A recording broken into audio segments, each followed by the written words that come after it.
S ಏನು ಈ ಬಾರಿ ನಿರೀಕ್ಷೆಯ ಮಟ್ಟದಲ್ಲಿ ಮುಂಗಾರು ಆಗದೇ ಇರೋದ್ರಿಂದ ಎಲ್ಲ ಜಲಾಶಯಗಳು ಏನು ನೀರಿನ ಮಟ್ಟದಲ್ಲಿ ಕಡಿಮೆ ಆಗ್ತಾ ಇದೆ ಅಂತಲೇ ಹೇಳ್ಬೋದು. ಏನು ಶಿವಮೊಗ್ಗ ಜಿಲ್ಲೆಯಲ್ಲಿರುವಂತಹ ಪ್ರಮುಖ ಜಲಾಶಯಗಳಲ್ಲೂ ಕೂಡ ನೀರಿನ ಮಟ್ಟ ಬಹುತೇಕ ಇಳಿಕೆ ಆಗ್ತಾ ಇದೆ. ದಿನೇ ದಿನೇ ಮುಂಗಾರು ಬರದೇ ಇರೋದ್ರಿಂದ ಇಳಿಕೆ ಆಗ್ತಾ ಇರೋದ್ರಿಂದ ಏನು ಇವತ್ತು ನಾವು ಭದ್ರಾವತಿ ತಾಲೂಕಿನಲ್ಲಿರುವಂತಹ ಭದ್ರಾ ಜಲಾಶಯದಲ್ಲಿ ಇದ್ದೇವೆ. ನೀವು ನೋಡ್ತಾ ಹೋಗ್ಬೋದು, ಡ್ಯಾಮ್ನ ಮಧ್ಯದಲ್ಲಿರುವಂತಹ ನಡೆಗುಡ್ಡೆಗಳು ಎಲ್ಲ ಕಾಣ್ತಾ ಇದೆ. ಏನು ಭದ್ರಾ ಜಲಾಶಯದ ಒಟ್ಟು ಏನು 186 ಅಡಿ ಇದ್ದು ಇದರ ಕೆಪಾಸಿಟಿ ಬಂದ್ಬಿಟ್ಟು ಅಂದರೆ ನೀರಿನ ಸಾಮರ್ಥ್ಯ ಬಂದ್ಬಿಟ್ಟು 71 TMC ನೀರು ಸಂಗ್ರಹ ಆಗ್ತಾ ಇತ್ತು.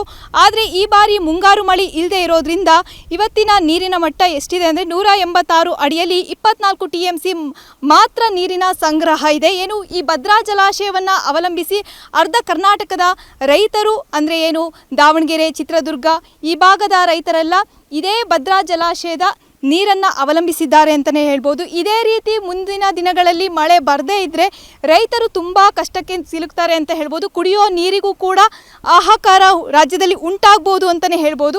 ಒಟ್ಟಾರೆ ಹೇಳ್ತಾ ಹೋಗೋದಾದರೆ ಮಳೆಯ ಅಭಾವದಿಂದ ಜಲಾಶಯಗಳಲ್ಲಿ ನೀರಿನ ಮಟ್ಟ ಕಡಿಮೆ ಆಗ್ತಾ ಇದೆ ಅಂತಲೇ ಹೇಳ್ಬೋದು. ಬಾರದ ಮುಂಗಾರಿನ ನಿರೀಕ್ಷೆಯಲ್ಲಿ ರೈತರಿದ್ದಾರೆ. ಈಗ ಬಿತ್ತನೆ ಬೀಜಗಳಿರ್ಬೋದು ಅದೆಲ್ಲ ಮಾಡಿದರೂ ಕೂಡ ಮೊಳಕೆ ಬರದೇ ಇರೋದು ರೈತರಿಗೆ ಸಂಕಷ್ಟಕ್ಕೆ ಸಿಲುಕಿದ್ದಾರೆ ಅಂತ ಹೇಳ್ಬೋದು. ಕ್ಯಾಮ್ರಾ ಪರ್ಸನ್ ರಂಜನ್ ಜೊತೆ ಅಶ್ವಿನಿ ನಾಯ್ಕ, ಅಶ್ವವೇಗ ನ್ಯೂಸ್, ಶಿವಮೊಗ್ಗ.